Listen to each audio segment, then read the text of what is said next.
હાલો guys, કેમ છો બધા? તો બધાને જય શ્રી કૃષ્ણ અને રાધે રાધે. તો સ્વાગત છે તમારું મારી યુટ્યુબ ચેનલ શ્રદ્ધા લાઈફસ્ટાઈલમાં. કેમ છો બધા? મજામાં ને? તો આજે હું લઈને આવી છું એક હેલ્ધી ડિનર રેસીપી કે જે આપણે વિચારીએ ને કે આખો દિવસ દરમિયાન શું ખાવું. તો આજે સાંજની રેસીપી છે ને એકદમ હાઈ પ્રોટીનવાળી છે અને એકદમ હેલ્ધી પણ છે અને એકદમ મજા આવી જશે ખાવાની. આપણે વેટ લોસ જર્નીમાં હોય ને તેને આપણે છે ને બહુ સારું સારું ખાવાની ઈચ્છા થાય. નોર્મલી જોઈએ ને આપણે તો આપણને એવું ખાવાની ઈચ્છા ન થાય, પણ આપણે છે ને જ્યારે વેટ લોસ જર્ની હોય ને તે બહુ ઈચ્છા થાય બહારનું ને એવું ખાવાની. તો ચાલો આજે જ આપણે એવી એક રેસીપી ડિનરની રેસીપી બનાવીએ.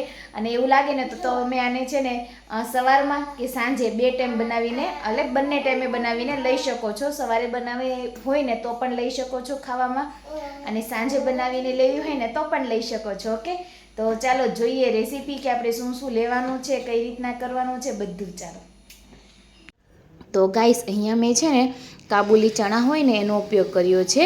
અને તમારે જો દેશી ચણા આવે ને તેનો ઉપયોગ કરવો હોય ને તો પણ કરી શકો છો, કેમ કે આ મારી પાસે છે ને વધારે ક્વોન્ટિટીમાં હતા ને તો મેં આમાંથી જ રસોઈ બનાવી છે. અને આને મેં છે ને સવારે એક ધોઈ અને ગરમ પાણીમાં છે ને ઉકાળી લીધા હતા અને પછી પલાળવા માટે મૂકી દીધા હતા. અને 4 કે 5 વાગે મેં આને છે ને સરસ પાણી એવું કાઢી અને બાફી લીધા હતા, કેમ કે આપણે આજે રસોઈ સાંજ માટે બનાવીએ છીએ, ડિનર રેસીપી છે ને એટલા માટે. અને તમારે પણ આને છે ને 5 થી 6 કલાક જેટલા પલાળી દેવાના. અને પછી છે ને કુકરની અંદર એડ કરી પાણી એડ કરી દેવાનું અને મીઠું એડ કરી અને છે ને સરસ બાફી લેવાનું છે. અને કુકર પ્રમાણે છે ને અલગ અલગ સીટી પ્રમાણે ચણા બફાઈ જતા હોય છે. તો મારે તો છે ને 8 થી 10 સીટી કરવી પડી હતી, કેમ કે મારું કુકર છે ને નાનું છે એટલા માટે.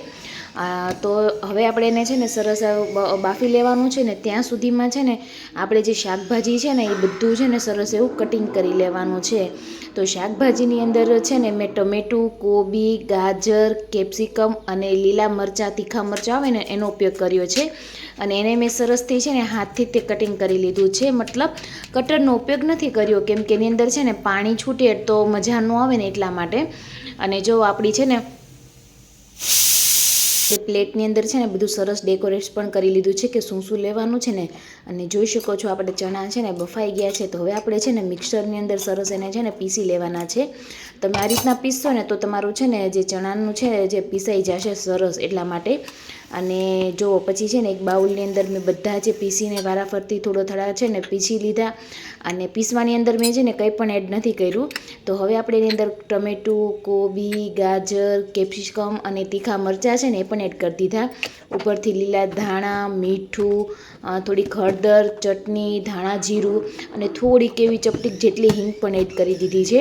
અને સરસ બધાને છે ને મિક્સ કરી દીધું છે. નથી આપણે લીંબુનો ઉપયોગ કર્યો કે નથી આપણે કોઈ ખટાશ માટે બીજી કોઈ વસ્તુ. અને 1 ચમચી ચણાનો લોટ અને 1 ચમચી ઉપરથી રવો એડ કરી અને સરસ એવું છે ને આપણે એને લોટ બાંધી લેવાનો છે. અને લોટ બાંધીને આપણે છે ને ટિક્કીનો જેવો શેપ આપી દેવાનો છે. તમે જોઈ શકો છો એવી રીતના છે ને મીડિયમ સાઇઝની અને બહુ જાડીને એને પતલીને એવી આપણે છે ને ટિક્કીનો શેપ આપી દીધો છે. અને સરસ આપણે એને છે ને બનાવી લેવાની છે. અને જો હવે છે ને આપણી ટિક્કી એકદમ બનીને રેડી છે. હવે આપણે એને છે ને પેનની અંદર છે ને શેકી લેવાની છે. અને આ નાસ્તો તમારે છે ને જો રગડા પેટીસ બનાવવી હોય ને તો પણ આ ટિક્કી તમારે ચાલશે બટેકાની જગ્યાએ. એકદમ મસ્ત ટેસ્ટ આવશે અને વજન પણ નહીં વધે. અને જો સરસ બનીને રેડી છે તો ચાલો હવે આપણે શેકી લઈએ. તો શેકવા માટે છે ને મેં એક પેન લીધું છે, એની અંદર છે ને તેલ એડ કરવાનું છે. અને તેલની અંદર છે ને જાજી બધી ટિક્કી મેં છે ને ફ્રાય કરવાની છે, એટલે મેં થોડુંક વધારે તેલ એડ કર્યું છે. જો તમારે 3 થી 4 ટિક્કી એડ કરવી ને તો 1 ચમચી જેટલું તેલ લેવાનું છે. મારે અહીંયા 5 થી 6 ટિક્કી મૂકવાની હતી એટલા માટે મેં થોડુંક ઝાઝું તેલ એડ કર્યું છે, બરાબર છે. અને પછી એને છે ને વારાફરતી મૂકીને સરસ એવા છે ને ધીમા તાપે આપણે એને છે ને ચોળવી લેવાની છે. એટલે શું બળી ન જાય અને એકદમ આપણે શેકાઈ પણ જાય એટલા માટે. બે બાજુ છે ને 5-5 મિનિટ એમ 10 મિનિટ જેવું આપણે ટિક્કીઓને છે ને સરસ શેકી લેવાની છે. અને આ ટિક્કીવાળો નાસ્તો તમારે છે ને સવારે પણ લઈ શકો છો અને સાંજે પણ બનાવીને ખાઈ શકો છો. સાંજે જેમ દહીંને એવો ઉપયોગ કર્યો ને ચટણીનો, એવી રીતના લઈ શકો છો. અને સવારે જો તમારે લેવું હોય ને તો ઓનલી ટિક્કી બનાવી અને ચટણી સાથે લઈ શકો છો, તો પણ તમારું પેટ પણ ભરાઈ જશે અને બહુ મજા આવશે ખાવાની. આ રેસીપી જરૂરથી ટ્રાય કરજો, કેમ કે એકદમ મસ્ત બને છે અને એમ કહેવાય ને કે આપણે જે બહારનો ચાટ ખાઈને એવી જ લાગે છે.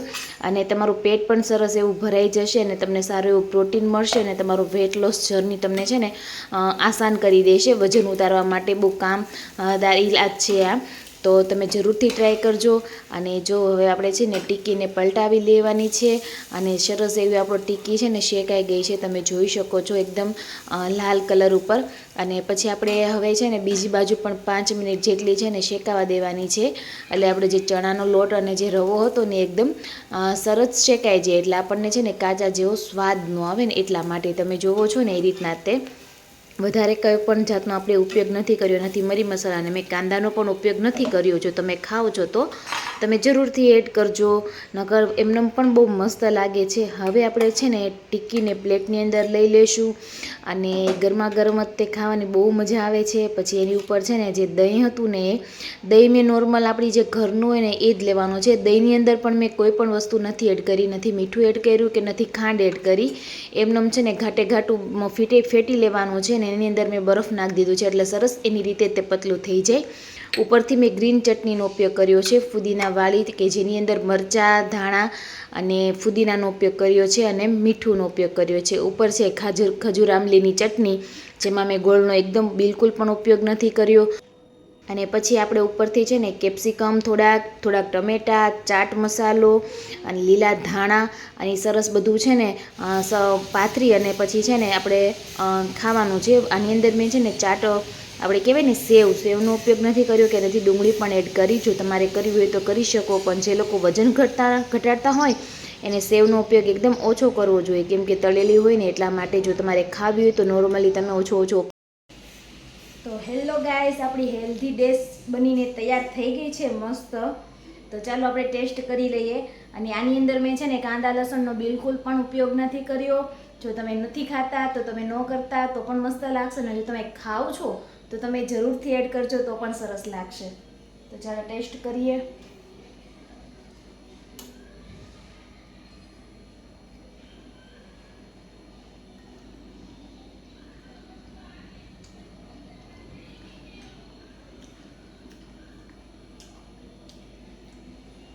ઓસમ, એટલી મજા આવશે ને તમને ખાવાની, જરૂરથી ટ્રાય કરજો. અને છે ને 2 થી 3 ટિક્કી ખાશો ને તમારું પેટ પણ ભરાઈ જશે અને સારું એવું પ્રોટીન પણ તમને મળશે અને મજા આવશે ખાવાની. અને જો તમારે છે ને આવી રીતના ચાટ બનાવીને ખાવો હોય ને તો તમે અલગ અલગ રીતે તમારે છે ને ચણાનો છે, મગનો છે, પછી આપણી ચોળી આવે એ બધું બાફીને આવી રીતના કટલેસ બનાવીને આવી રીતના ચાટ લઈ શકાય, જે તમારા છે ને વેટ લોસ જર્નીને એકદમ ટેસ્ટી બનાવશે અને છે ને બોરિંગ નહીં થવા દે. તો જરૂરથી ટ્રાય કરજો. અને ચાલો ભાઈ અમે તો હું અત્યારે ખાઈ લઉં ફટાફટ. તો જો તમને મિત્રો આ રેસીપી ગમી હોય તો લાઈક કરજો, શેર કરજો, કોમેન્ટ કરજો. નવા હોય તો મારી ચેનલને સબસ્ક્રાઈબ કરજો. તો હવે હું મળીશ એક નવા વિડીયો સાથે. તો બધાને જય શ્રી કૃષ્ણ અને રાધે રાધે.